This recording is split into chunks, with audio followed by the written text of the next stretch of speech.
me ask you real quick. I don't know if you got a chance. Did you get a chance to see Amir's fight with I did. Kalaza? We watched it in the locker. What did you think? What did you think about the 147 Amir Khan? I thought it was a good fight. Mm-hmm. I mean, you know, it's a southpaw, different, and nothing from Kalaza either, man. Walking him down with his hands down, and you know, I thought they put on a good show. I'm not disappointed at all.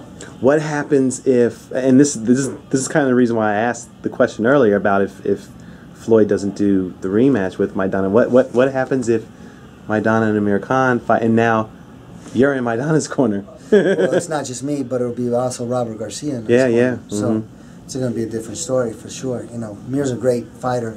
I love him as a person, but that's you know, that's a fight that Maidana's always wanted, and you know, hey, sometimes that's how it works out. I've always said sometimes you end up on different sides of the team. You end up playing, you know, pitching against your high school mate or whatever. Yeah. You know, that's just part of it. No, it would be nothing personal, but he doesn't have me. He has a real trainer in his corner, and Robert Garcia, and you know, we'll do the best that we can, get him ready for that fight. But I think that's a good fight as well. I think people would like to see that fight. That's a huge fight. I think that's a great fight. I'd love to see that rematch. I'd love to see it too. But he's got a lot of fights, man. I will tell you, one person he's probably not going to be fighting, though, is Adrian Broner. Yeah, that's probably over with. Yeah. After tonight. Yeah. You saw that one too? Yeah. Didn't look like he had the... You know, but I don't want to take anything away from Adrian, because... Right. Sometimes you fight to the level of your opposition. Yeah. You know, Molina, you know... Well, I was more concerned about, like, the power. Yeah. The power. I mean, that's my biggest concern about him fighting at 147. Because those guys are big, man. Yeah. I mean, you had Maidana up at like 160 or whatever. I mean... I did, for sure. That's a big boy. Yeah, I think Floyd brought the best out of Maidana. Sure. You know, and then the challenge of what was going on in the ring, that made Floyd take it to a different level as well. So I think they complemented each other, dude. Yeah, I really do. I think those guys were just, you know, they were.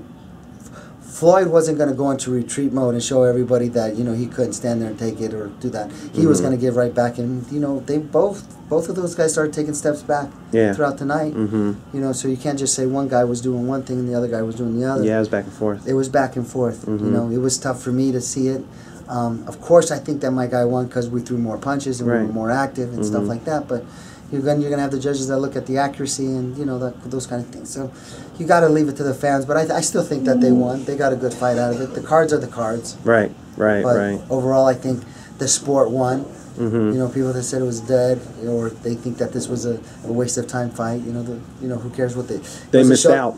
Hey, goes to show you why Richard and Al and Showtime are you know, they're the big boys on the block now. Yeah, pretty much. So what does Alex Ariza do now after the fight's over and everything? Is back in the office, back on the grind? Go back to RGBA, man, and you know, put an auction art at the top of the food chain, man.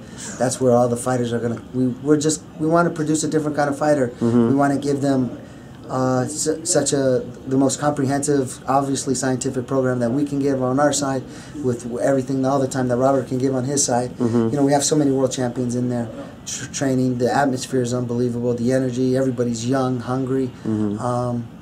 And you know, Robert is a young trainer, and you know, we just want to I don't take this, you know, this is our 9th fight, our first loss. So I don't take it as a loss. I take it, I think we surprised everybody, and so I think it's going to be good for the gym, and it just goes to show you that this is what we want to do for all our fighters, not just the Maidanas, not Mikey Garcias or the Brandon Rioses, or the Rubios, who are other champions, and the Cuellars, and but all the other guys that are coming up, man, we want to give them all, you know, just keep you know, keep riding the wave as long as we can. Yeah. Well, hell of a performance, man. Kudos to you guys. Great performance. It's like I said, it's a win-win-win no matter how you slice it. And you guys got a lot of options going forward. But you know what, dude? I want to thank the fans. I want to thank all the people that supported us, liked us, didn't like us, that still got involved in the fight. And most of all, I want to thank everybody back in Oxnard, man, for all your support, all the love, man, putting it back on top of the food chain. Fernando Vargas.